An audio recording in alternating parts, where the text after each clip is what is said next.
lap for this sports sedans race. Plenty of big machinery in there. Watch the front line where Roger Freeth and John Osborne left and right.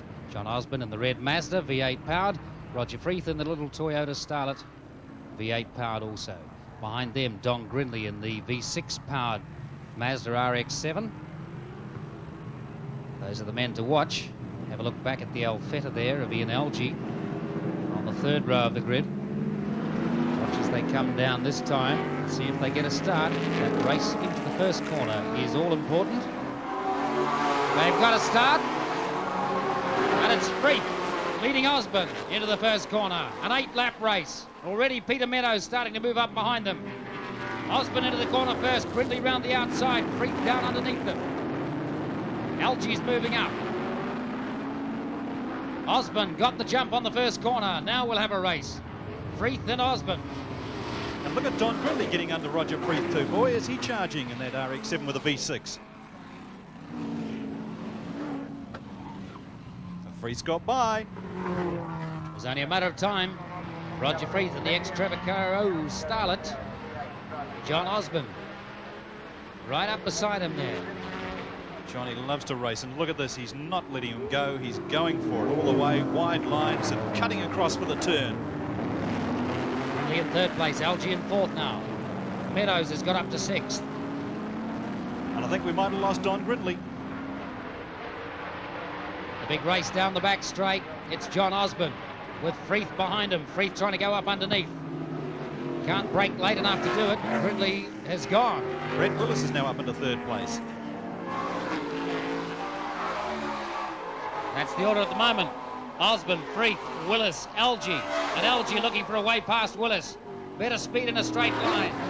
At the end of the start, finish straight. So that's Algie up to third. Freeth second, Osborne first. Willis not giving up. Trying to attack Algie. He doesn't have a straight line speed to be able to do it. There's Peter Meadows. Rob Kennard up behind Pete Meadows. These two at the front really charging. The battle is on between Freeth and Osborne. Freeth very much a rookie in the sports sedans or in any cars.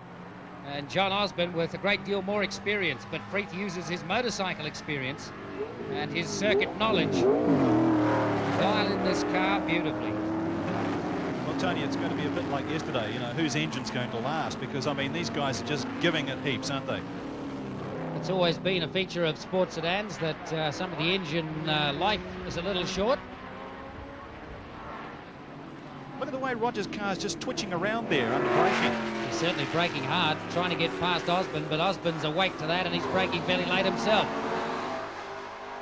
You got to be fairly aggressive to get past John Osborne on a sports sedan race. A man who frequently has some battles with officialdom. Freeth trying to go round the wide line on the outside, but always quicker on the inside in that corner. See little puffs of smoke coming out of Roger Freeth's Starlet. That's a problem they've had with the rings not seating completely. It's not about to blow and the engine seems to be fairly reliable. It just puffs a little blue on the gear changes and down changes. Ian Algie up there into third and Brett Willis right behind him, and there's a great battle going on there for that third and fourth place as well. Rob Kennard just drifting off the pace a little bit, and Pete Meadows way back in the Corvette. They're probably approaching 160 odd miles an hour at the end of the straights on this circuit. And Ian Algie snuck up there too underneath Roger Freeth. I wonder if Freeth has got a problem with the Starlet. Hello, Algie's car's died now. So that challenge is gone, and he's drifted back behind Brett Willis, and he's back into fourth place now. So Willis is third, behind Osborne, Freeth, Willis, Algie, and then Kennard. It doesn't seem to be too much wrong with Ian Algie's car right now as they shoot down the front straight.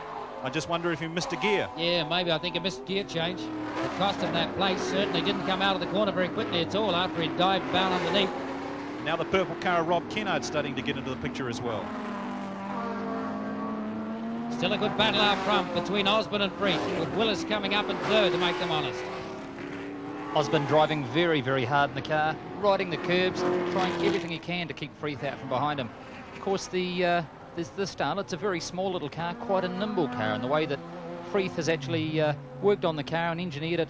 It obviously is a pleasure to drive, and he'll be trying to duck and dive underneath Osborne, but Osborne is driving the thin line all the way Here home. it is. Freeth having a nibble, and he's through. He's done exactly what we predicted. In fact, now he's got a little bit of a clear air, and perhaps he can dictate the terms. Good move by Freeth. Osborne, a very aggressive driver, often hard to get past. He gives away nothing, catching up with the extra grunt. Roger Freeth's Sideways. Roger Freeth's V8 power is only 4.5 litres. Osborne's is 6 litre. I'll tell you what, that wouldn't worry Johnny Osborne at all. He's a very emotional driver. He just loves to race, and this is his element. He's going to love this.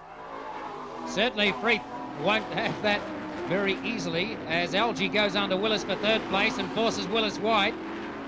Osborne having another go.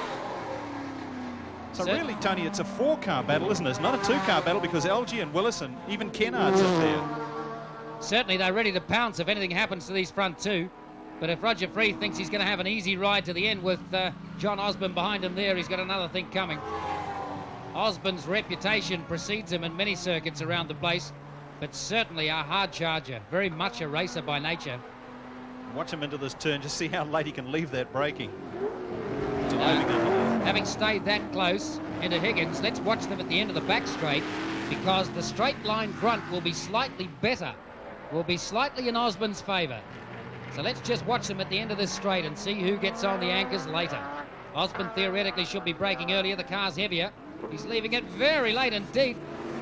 Can't quite get close enough on that lap. Almost losing it coming out. Roger Freeth having slightly better handling on the exit to that corner. And here's Algie getting up on Johnny Osborne now.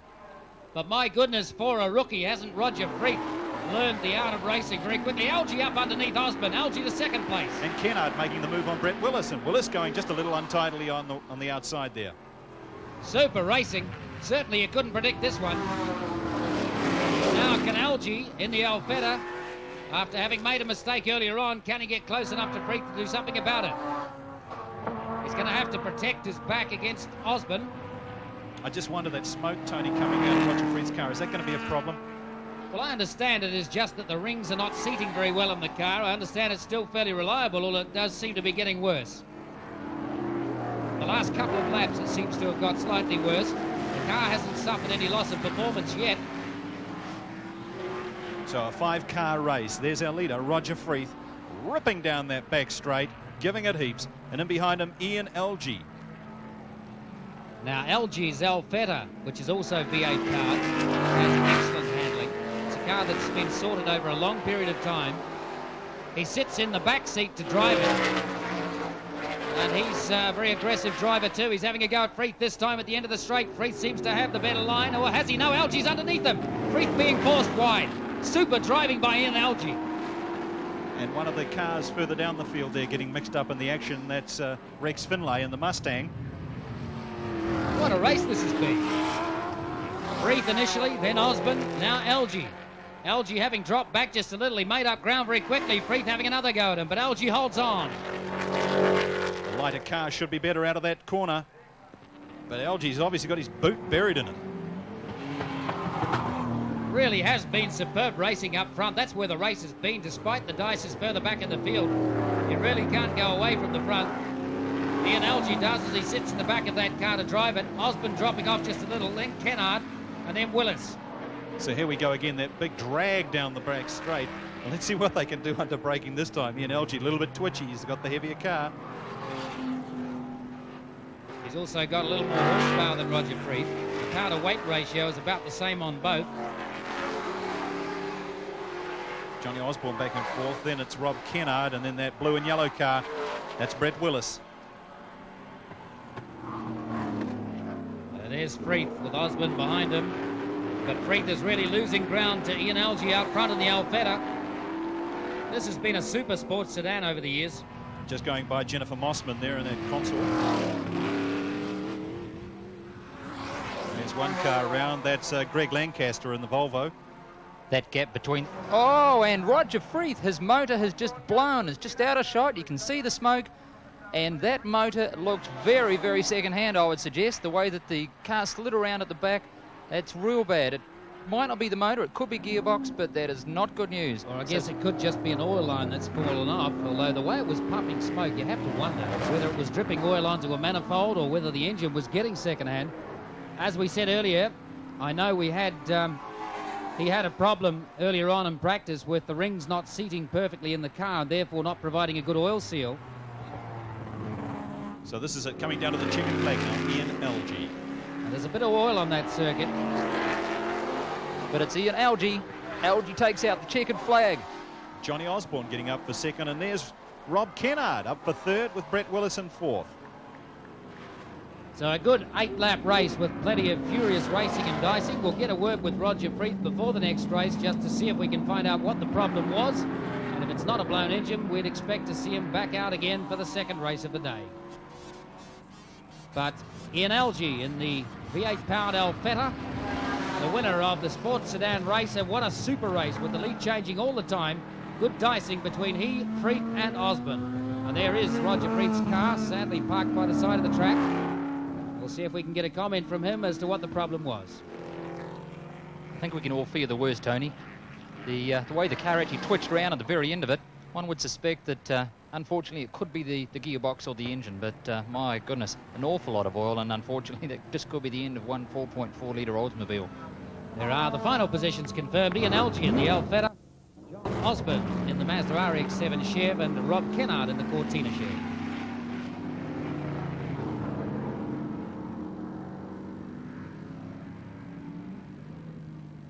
Let's just have a look again as Freeth's car disappears in a cloud of smoke into the hairpin and he loses the tail. There was certainly a lot of oil coming out, which does suggest that something had blown either the engine or the gearbox, or that an oil line had come off.